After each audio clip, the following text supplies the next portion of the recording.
Hey,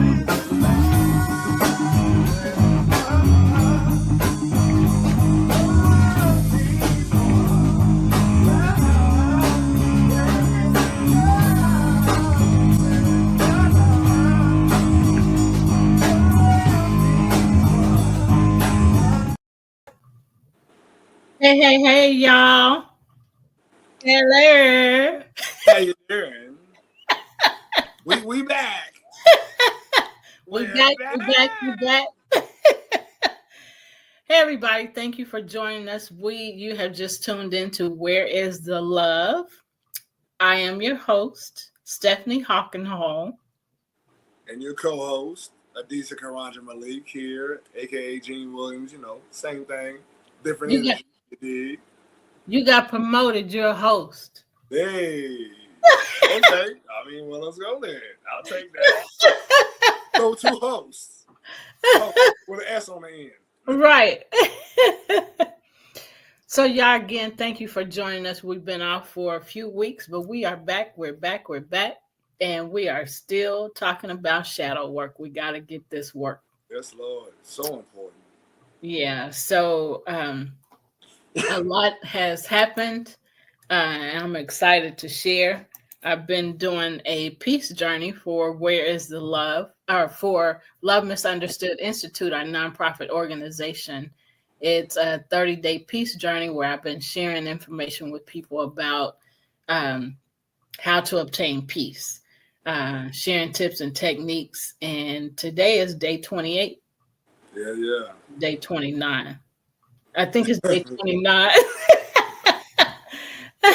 I didn't post the video yet, so I think it's 29. But so, go to Where's the Love Facebook page and you can see the videos. Go ahead. Actually, would like you to speak to that. Like how so with this conscious 30-day journey to inner peace personally, like what have been your results? Like give yourself some praise. Come on now. So different things has happened, and my first thought was not focusing on the chaos or the hostile environment or whatever the negativity was that I was getting, but okay, so this is what I'm experiencing. I don't want it. I want peace. So so that was the first thing, choosing. So choosing the peace and not the whatever the negative thing is that was happening. And then deciding after that, okay, so now I've chosen peace. So how do I get it? How do I obtain it? So, and then going for that goal. So whether it's, listening to some music, to calm, to get that calm, or walking somewhere, or reading a book, or journaling, or breathing, or pausing. So many different things I shared. But when you make that choice to obtain peace, or to get that peace, then you decide, okay, like pretty much like what's the goal to get there? What do I need right now to get me to that place of peace? Because this that I'm experiencing ain't it. So and I was focusing on mental, emotional, spiritual, and physical healing in the peace. And it's been amazing. Yesterday I said I lost 11 pounds, but really I lost 12. Yeah. And so, so I was excited about that. So when it comes to stuff, I'm letting it all go. If it ain't serving me well, okay, yeah, I don't want it. I'm just throwing it out, throwing it out, throwing it out. So, so it's been amazing. So my eating has changed as well. As a result of that. So it's all been an amazing journey. And I'm very thankful. I'm very excited. People have made comments and stuff about, throughout the peace journey, let me know that it has helped them. And that has meant a lot. So most of the videos that I did was in a park, but it wasn't just one park that I kept doing the videos in. I kept going to, there's a total of 4 parks So, I go to. And so I just, do different angles. So it has been nice. And then, I show pictures of the big, look at, you know, the big field with all the trees and stuff like that. And then, listen, now listen, it's so peaceful out here, y'all. It's so peaceful. So I just absolutely love that. So it's been crazy to me because I'm not the person that like to, spend a whole lot of time outside. yeah, But I have been, going to a park pretty much every day, uh, at least 3 or 4 or 5 times a week. yeah. Um, and so it's just been an amazing journey. And I choose peace. I say. Yeah. So so yeah. I Go. want to ask you a question real quick. Just, I mean, because I feel like personally, like when I watch shows like this, like for me, like the host, like tuning into their own personal lives, like and us getting an understanding of who they are as people is one of the biggest draws. So I wanted to ask you, like this 30. So you say you're on day 28 or day 29 of your I peace. think it's day 29. So within that entire span of you doing this conscious journey to peace, personally, like has first question is, has it always been easy? Was it easy for you during this journey? Like did you have trepidation? Did you have trials? Things of that nature. And I mean, only speak to it as comfortable as you are going into depth. Yeah, there was trials. There was one particular situation where when it came to a relationship, there was something that happened in the relationship and I didn't agree with it. And I, stated, I don't agree with that. I don't like that. Um, and the the response was not what I expected. And so I was like, you know what? I didn't say this out loud, but I said to myself, you know what? I'm not listening to that today. I'm not listening to that at all. I said I don't like it. No means no. And that was one of the things that happened on one of the days, one of the tips and techniques. And so I just didn't say anything. I'm like, I'm not arguing about it. I said I don't, but I didn't keep saying that. I just said I don't like that. Yeah, And so that was hard because of the response I got, but I just got quiet and I was just saying to myself, it's not even worth me, you know, it's not a rebuttal. I meant what I said. I said what I said. right. So, but it felt so good to me to be able to stick to that because man, boundaries, creating boundaries and sticking to them has Yeah, been a huge issue for me for many years. But I created the boundary and I stuck to it and I was like, it don't matter to me what happens here, but I'm still sticking to what. And I didn't say that out loud. I right. just said it, to myself. It don't matter what happens with this situation. I said no, and that's what I mean. And I'm not letting up off of my no. So you can, Right. do what you feel. I mean, Right. say what you want to say. I'm not moved. Right. So that was huge to Yeah. me. And I went and walked that day, and then I was like, man, I cannot believe I just feel so. I don't want to. Empowered. Yes, I did. I was gonna say elevated. I Yeah. couldn't Same believe. thing. I mean, I same thing, felt, different word. huh? I said same thing, different word. I couldn't believe I felt the strength, like you said, and the power. Like you said, I couldn't believe what I felt and how I felt about it. I was like, well. I don't know what's gonna happen, but I know what I am doing, and so uh, it was just amazing. So that was one thing, and I just felt so light. And then I want to share something else too. So last Saturday, not yesterday, but last Saturday, I was a speaker for AYPN. And being a speaker for AYPN, our topic was forgiveness. And what came out of that was huge for me. I sent the video to Liddell. I told him about it and I sent it to him, and he sent me a message back and said that was very inspirational. So what Wow. I did, yeah. So what I did is I had this backpack, and I had it, the small ones that go Right. in the feet. Right. Yeah, Yeah. yeah. So I had that, and so I said, I used to feel this way. So I got this bag for a reason. And then I said, and I was talking, and then all of a sudden I said, so I was carrying this bag around when it came to forgiveness, trying to figure out and understand what forgiveness meant. And I would run away from people and hide from people. Y'all, we gonna get to the shadow work, but I mean, this is important. yeah.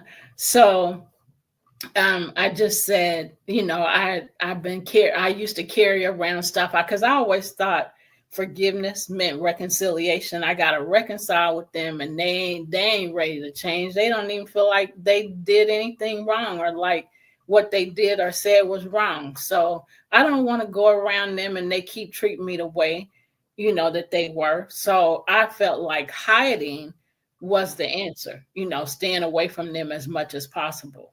Yeah. And then what I faced when I had to go around them was fear Yeah. of them saying or doing the hurtful thing again. And so I said, and so some of the things that I experienced were, and I start taking words, cards, index cards, folded index cards out of my bag and reading them. Yeah. Fear. Um, uh, and so there was three of them. Um, and another one was unanswered questions. And so anyway, I only put three in there, and then went on with the conversation. But then I said I have to send it to you. it's Yeah. it's about 12 minutes long. And you should show it on the show, man. You Like know people need to what, see your work. People need to see your work straight up. Mark, can I do that? It's a about a 12-minute video. Can you play that on here if I send it to I mean, you? you know he can. You know he Yeah. can. So anyway, so what happened is I just while I was speaking, I just started feeling powerful. And so that's when that started. I Yeah. just started feeling empowered and just so powerful. And then Yeah. I said, you know what? I am Yeah. free. There you And go. so, they start clapping, but I mean, that's just how I felt. And so that was last Saturday. Yeah. And then, so this thing happened one day this week, and I was like, I'm not moving. But not only did I mean, that's how was my attitude. I'm not moving.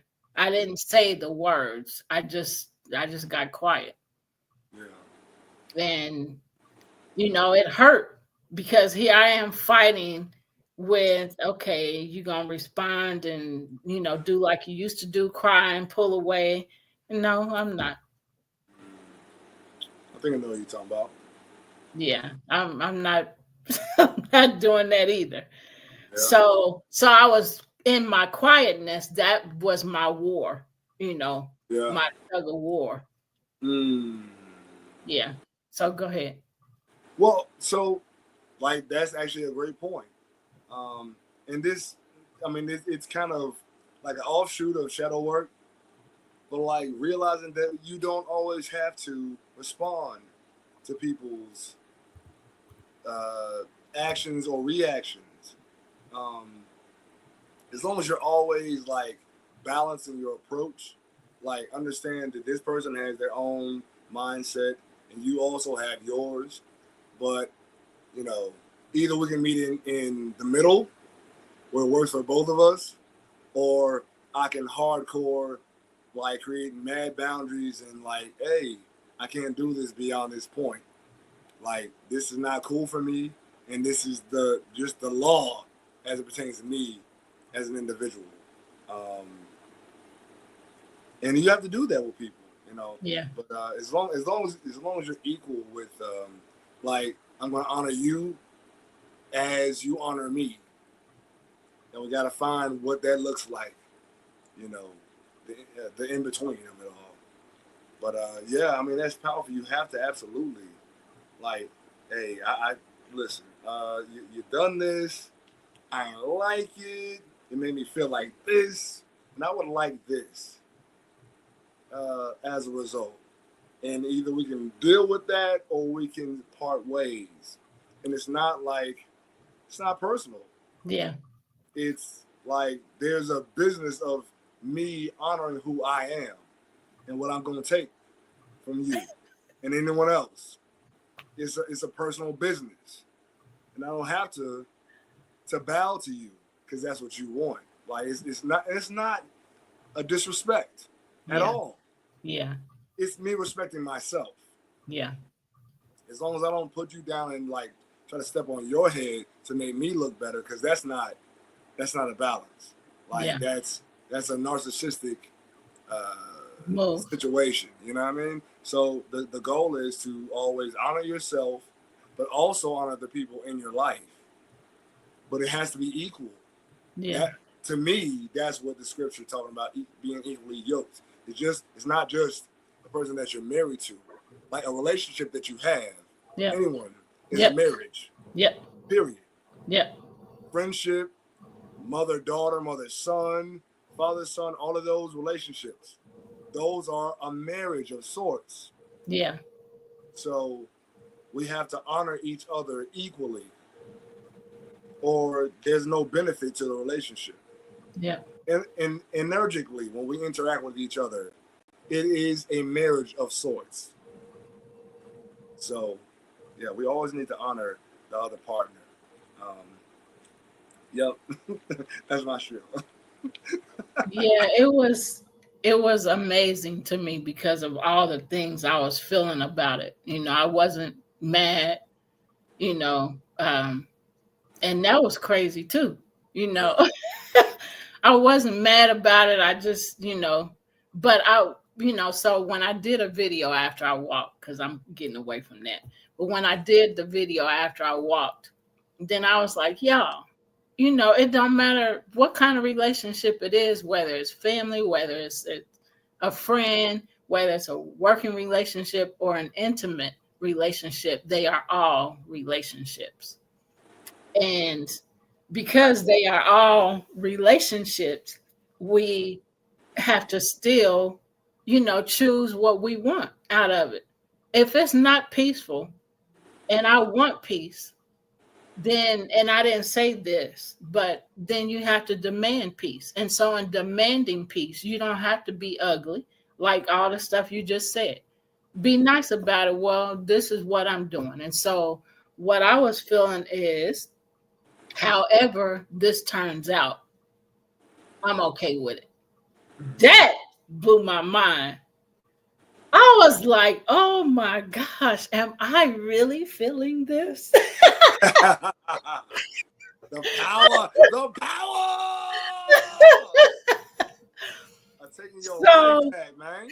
Your energy back. Yep. yeah, yeah. Yep. So I was like, wow, I just spoke about this on Saturday. And so now I You got gotta a live it more in depth. even more. You gotta live it even more. Yes. And Yep. and that's what I saw. It was a Yeah. more in-depth experience. So now you said that in front of these people. Yeah. So now here's the Yep. test. You Yeah. know, do you it's how, I'm looking at it. Here's the test. Do you really mean what you said? Absolutely. Absolutely. And Yep. so to just be so calm Yeah. and not be upset about it. I mean, I didn't feel upset either. I was just like we're having this conversation. I didn't like that. Yeah. That So, so the key word to that situation is called embodiment. Being the embodiment of what you say. yeah, Yeah, yeah, that's a thing. That's a huge thing. yeah. So it still makes me, even talking about it now, it still makes me, because that really built up my confidence. And excuse me, I was listening to YouTube video earlier, and it said it was Steve Harvey. It kind of, some parts of it sounded like him, and then other parts of it didn't. So I Yeah. don't know if it's, huh? AI. Yeah, it probably was, because it's like I said, some parts of it sounded like him, and other parts of it didn't. But he was talking about peace. And so he was talking about when a woman, lives by herself, people first thing they think is something's wrong with her. Why don't she have a man? And he, was talking about how, you know, some women would rather have peace than to be in a, Yep. chaotic relationship. Yep. And so it's okay. There's nothing wrong with them. They just choose peace. And I Yeah. was, wow. And, and he said a lot of other things too, but about that. So he was saying, don't think of, that woman as having something wrong with her. Just think of her, as choosing peace and not allowing somebody to come into her life and screw it all up. And he didn't use that word, but so you come in and you interrupt my peace, and I'm supposed to be okay with that and take it. Yeah. And he said no. So anyway, it was powerful, what he was talking about on that. And I was like, wow, that's me. Because I am so into this peace thing. And I was talking to Liddell, which is why I sent the video to him. But I was talking to him about, you remember we were standing there talking one day, and on his car, he had, for years, he had on his 98, 9-8, as he say. On his window, he had wait on the Lord, be of good courage, wait. Um, and so that's all it said. Um, but the rest of the scripture is be of good courage. I say, wait on the Lord. So I told him, I said, you remember we were standing by your car, and he was telling me about a situation, and reminded him. And I said, you was telling me about a situation, and and I was like, man, I wish I could be that peaceful about stuff. I'll be glad when I can wait and just be at peace. Man, I'm there. I'm there. That was years ago when that happened. It was over a decade ago, at least, Yeah. when we had that conversation. And now to be able to talk about it and to be able to experience it is huge. Yeah. Uh, and yeah, so y'all, with that being, did you want to say something else? Yeah. I just wanted to say that, like, for me, I'm still, I'm better than I was. There are certain things, and you already know what I'm talking about. Yeah, Like, it's, I'm way more patient than I was. I'm way more accepting than I was. And if I'm honest, like sometimes it's still hard as ASF. Still yeah, hard ASF. Um, but I'm way better than I was. Um, and the progress for me is just being first off honest that accepting of certain things is hard, especially how I see it. And I'm going to own my perception, but it's hard when it was unnecessary and it was uncalled for, and there's no real reason for the particular situation that I'm speaking about. yeah,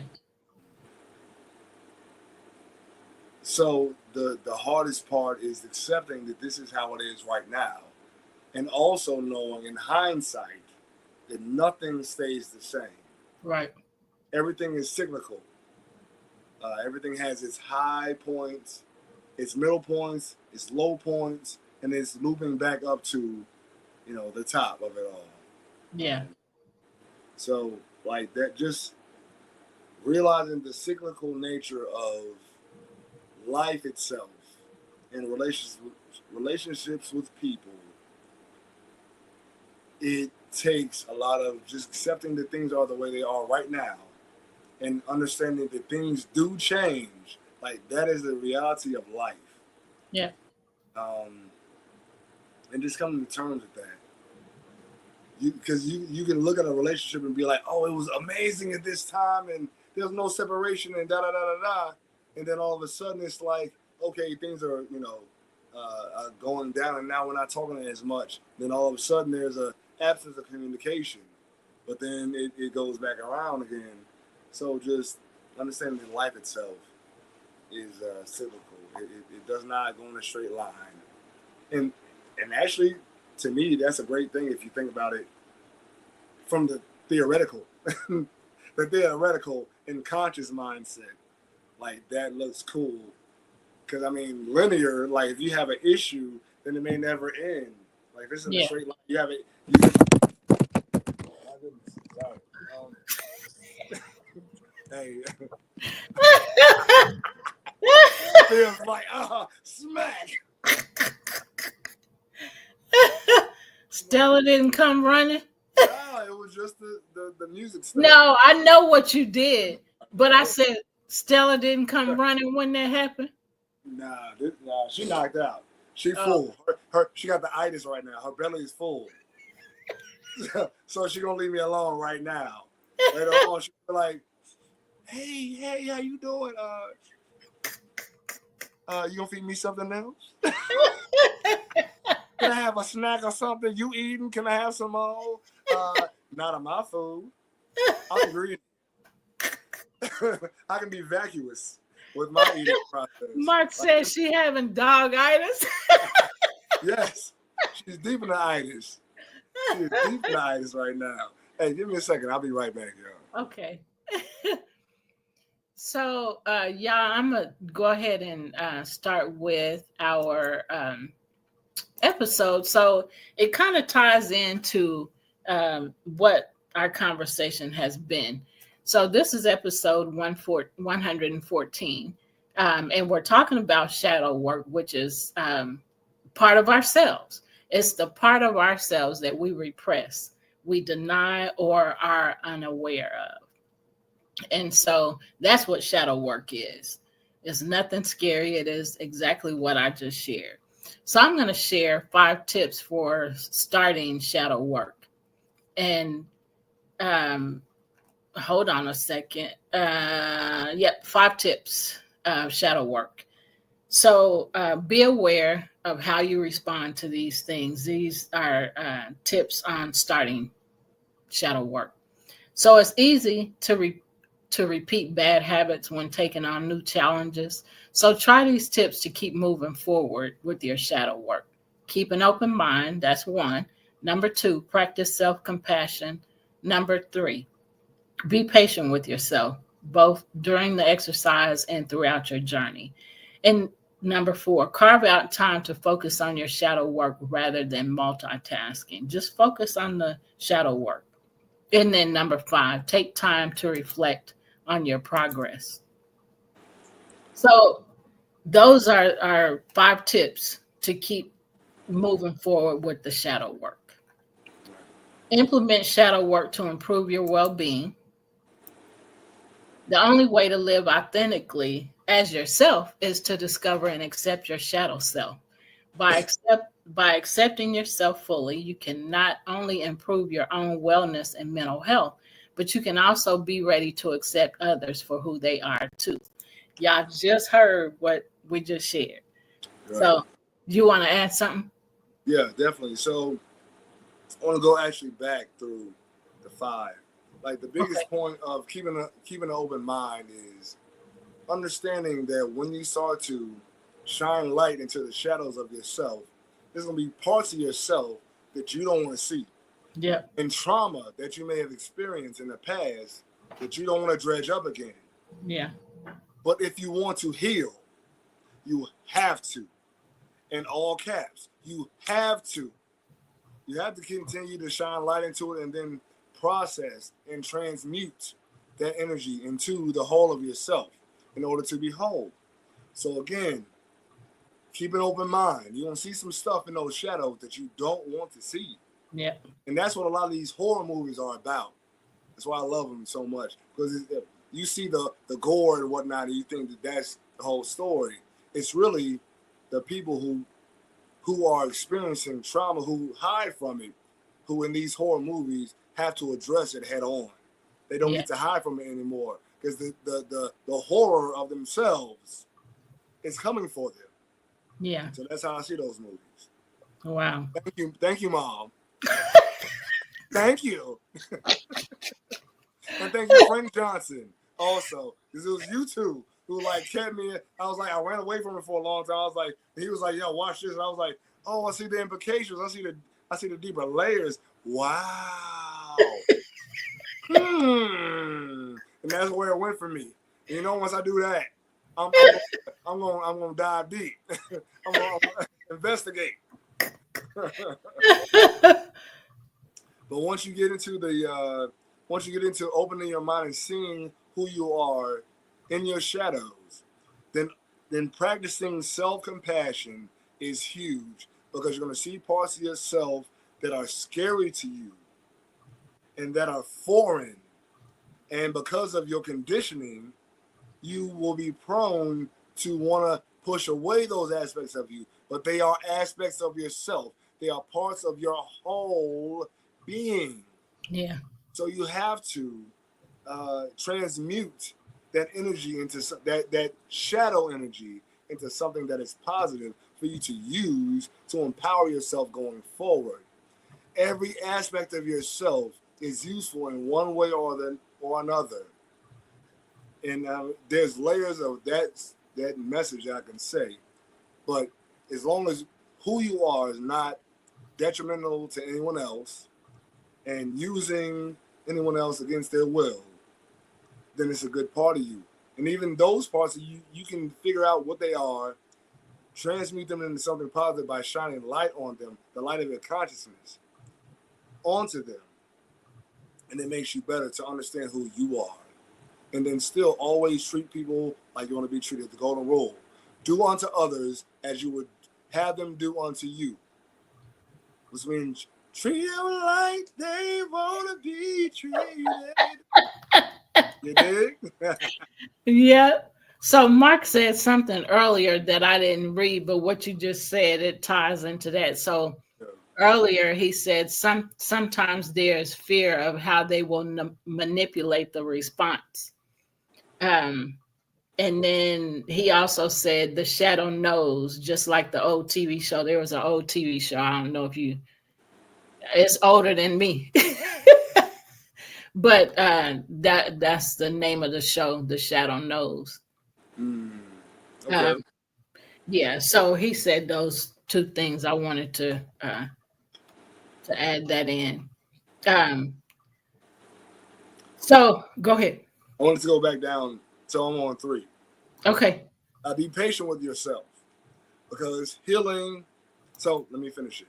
Be patient with yourself, both during the exercise and throughout your journey. The reason why is because it's not going to be pretty. Healing is not pretty.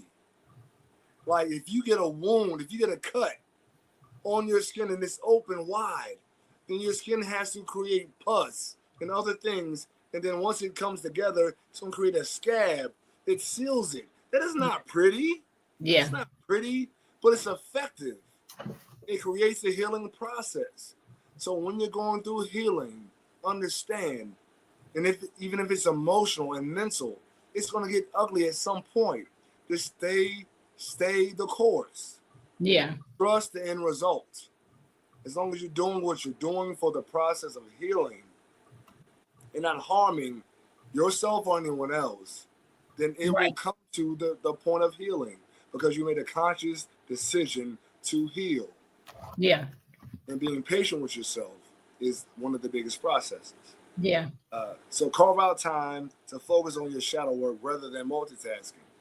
Set a time away to, like you said before, journaling or, walking meditation, being in nature, whatever's going to help you um, focus on your shadow work, dealing with those parts of yourself that you've hidden from yourself to be acceptable. Yeah. Um, Focus on that. Like make that an hour thing, 30 minutes, 10 minutes, whatever works for you.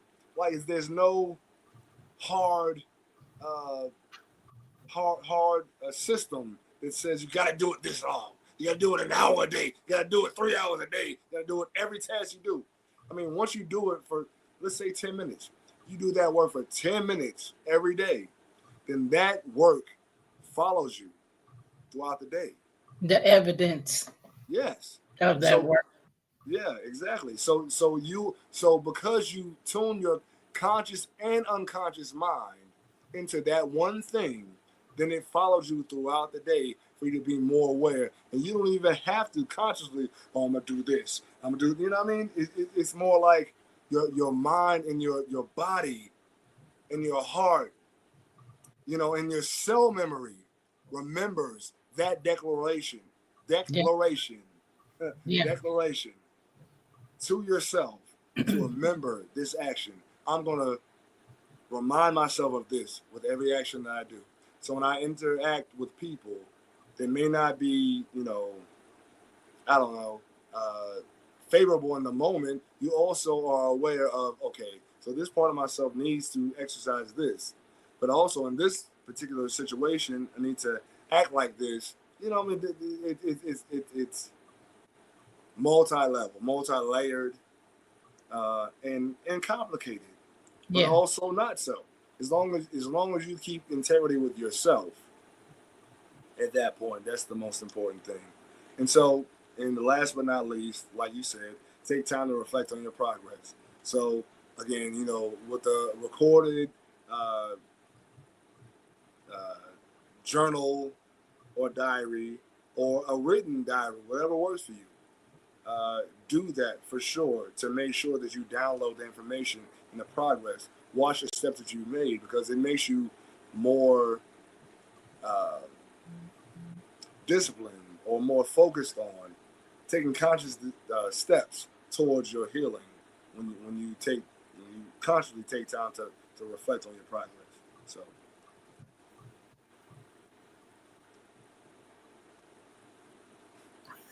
I'm sorry. I was sending, oh, okay. no, I was sending Shani a message. Oh, you looking ahead. Yeah, I was sending her a message to remind her. Okay. And so I'm sorry. I had to Oh, do you that fine, because I'm looking at the man. time and I'm like, I haven't even said nothing to her for a couple days. So I need to remind her to be ready. Yeah. Um, I apologize. You fine, man. You fine. You fine. Let's keep it rolling. Okay, so huh? Let's keep it rolling. Where were we? Implement. Gotcha. So right after Let fine. me. Okay. Yeah, you can go ahead. All right. So implement shadow work to improve your well-being. The only way to live authentically as yourself is to discover and accept your shadow self. So by accepting yourself fully, all of your flaws, quote unquote, and all the things that you don't accept about yourself, you can not only improve your wellness and mental health, but you can also be ready to accept others for who they are too. Shadow work is a very key part of developing introspective skills and self awareness, which are fundamental skills for personal growth. It is not easy work, though. Shame, frustration, and fear are difficult emotions to navigate alone. They distort our ability to see ourselves accurately and make us less self compassionate. And self compassion is key as you work with the shadow self. So, I'm just going to keep reading. If you're struggling to practice shadow work on your own, seek support from others, including professional help. Believe in the power of self awareness and self compassion to find clarity and build resilience and mental fitness in a challenging world. We also believe that, that no one should have to go through this journey alone. So I want to go back to the shame, frustration, and fear being difficult emotions to navigate alone. That's how it was for me for so many years. And even in the what I shared earlier, you know, I started feeling some fear and about what the outcome was going to be, but I couldn't. I knew that I couldn't allow that fear to control me because then I would have created a boundary and not stuck to it. And it was more important to me to hold on to that boundary. Yeah, Uh, and so that meant a lot to yeah, me because I was like, yeah, I'm feeling this fear of what the outcome is going to be, you know, but I can't fear it enough. I can't fear it more than I fear the boundary, more than I fear having the peace or having it wouldn't be peace if I would have, agreed with, what I didn't originally agree with. If I had changed, what I agree with, then I would, have even more fears. But even though I was experiencing the fear and some shame because of my choice, I was like, I just can't, I can't be moved. Uh, I was, I was unmovable, and just looking back, it's still mind blowing to me. But I'm so grateful that I've been learning the things that I've been learning, that I've been making the choices I've been making, to heal and to have peace and to forgive and to love in spite of, whatever else uh, overrules, you know. And so I'm so thankful and grateful to be able to say, excuse me, whereas for years I wasn't able to stick to boundaries. Excuse me. Hey, stop it. trying to tell you what to do. I'll do this. Yeah. Um, so anyway, I just wanted to share that. So you can go to the next part. All right. So, how inner child work enables healing and playful discovery. So, none of us, first and foremost, none of us were born adults, and also none of us came with instructions. We have to learn everything as we grow. Yeah. Children do that in two incredibly effective ways: experience and play. For adults who want to keep learning and growing joyfully, to thrive in a fast changing world, it might be time to reconnect with the inner child. So I think this is our next subject, Mom. Inner child work. Yeah. Because I have some information on that too. In Yeah, fact, yeah. it's I know it's included in some of what's left to do. Right, for sure. Yeah, yep. Deal with the inner child. That's a big thing. All right, Yeah. so no one's life is perfect, though. For some, reconnecting with the childlike learner might also require facing some more difficult emotions. Sometimes we learned lessons as a child that get in the way of open learning and adaptation today. That's where inner child work comes in. As children, we act on our experiences, thoughts, feelings, and dreams through our play. Our creativity becomes the basis of how we prepare for the real world and how we deal with it. Adolescence is a time of discovery, but it can also be painful. As we grow, begin developing expectations of the world. Sometimes those expectations fail us. It's inevitable. Um, we have broken hearts. We have frustrations. We have dreams that just don't materialize. At some point, many of us stop playing and start letting our experiences dictate how we are, who we are, I'm sorry, and what we want. So, where is the line that separates an adult life from childhood? And not just a number or an arbitrary age of majority. After all, we're always supposed to be growing. The balance shifts when we stop playing, and that's what Jesus meant.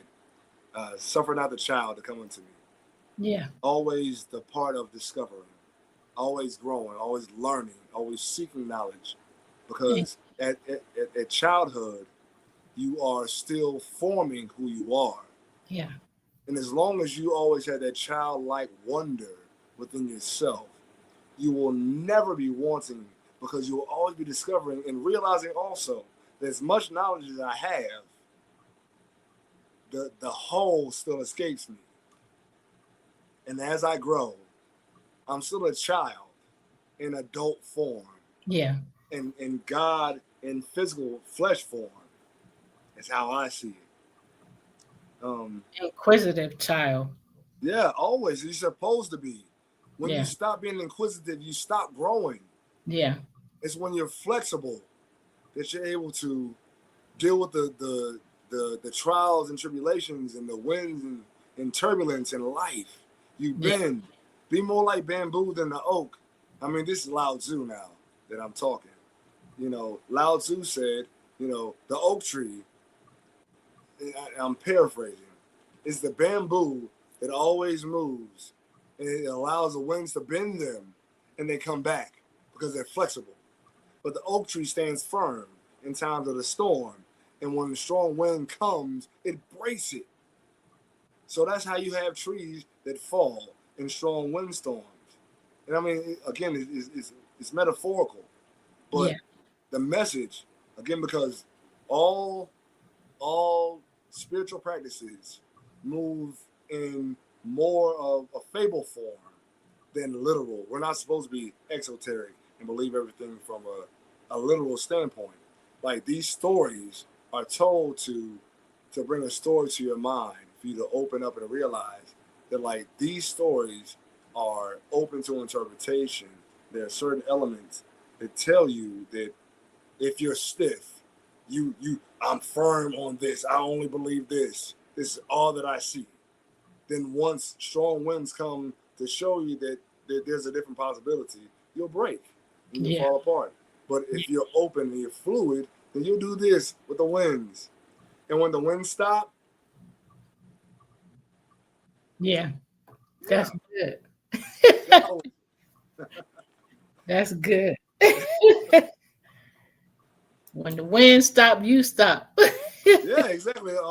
I'm still standing firm, even when the winds sway me from one way to another. That's just a way to accept that the reality is you're gonna be swept from side to side with things, but you don't have to change. You don't have to Yeah. be broken. You can just accept that life is gonna be turbulence at some point or another. That's just Yeah. the reality of it all. And I have to tell myself that every day. Like, you don't have trials and tribulations. Accept that that's the reality. But when things slow down, or even so, you know what? Even though I'm doing this with the circumstances, I'm being fluid in water. I'm being water. Be water, my friends. Bruce Lee said that, but he got that from Lao Tzu. He got that from Yeah. Lao Tzu. But even when life is doing this constantly, this is who you truly are. You're in a state of peace Yeah. because you know that life is going to be turbulent. So I'm going to be, instead of being stoic and stuck in one mindset, I allow myself to flow and adapt to life, because that's the reality. Life changes. There's no consistency, really. If you think about it, there's no consistency. So you sway from side to side, and you just accept and learn. Accept and learn. Accept and learn. But still, the core of yourself is here. Yeah. But you adapt because that's the reality of life. Yeah. Life is always going to blow you around. And you have to just accept that that's the reality. And still, at the core of yourself, be who you are. Yeah. And also grow. And I know it may sound crazy for a layman out there, but life dictates that you find the core of yourself and let that be who you are. But then when you see that there's something that I can do differently to be a better version of myself, you accept it and you adapt it. Yep. And it's just Preach, what preacher. I mean, whatever, man. I'm just living. I'm just living. I'm just living. No guru here. No guru. I'm just living here. So I'll do the next part. Did you want to add something else? No, I'm done talking for right now. All right, many of us never take the time to reconnect with these parts of our inner selves. Understanding inner child work can help us heal our long-standing hurts, woo, and allow us to play again. This kind of work unlocks our creativity, joy, passion, and potential. What is your what is inner child work? This is what it is. Imagine that you're 5 years old, you're in school playing with the other children in your kindergarten class. While running around on the playground, you trip and fall. The other kids laugh at you. You may not remember exactly what happened. You may not even remember who was there or how old you were. But what you do remember is the feeling of shame, the tears in your eyes, the pain of your skinned knee.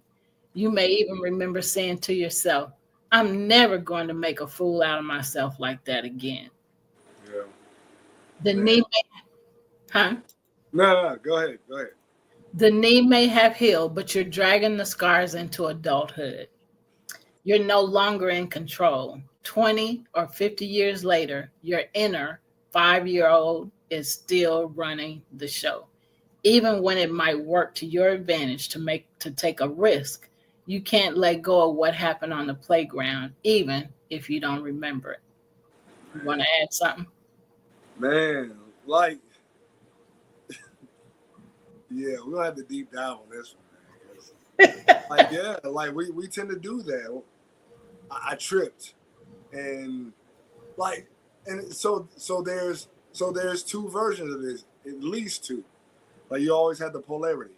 Like I tripped and skinned my knee. I'll never make a fool of myself again. So you always extra cautious. Or also the other possibility is you're always an extra fool to possibly show like you're. And there's so many ways this can play out.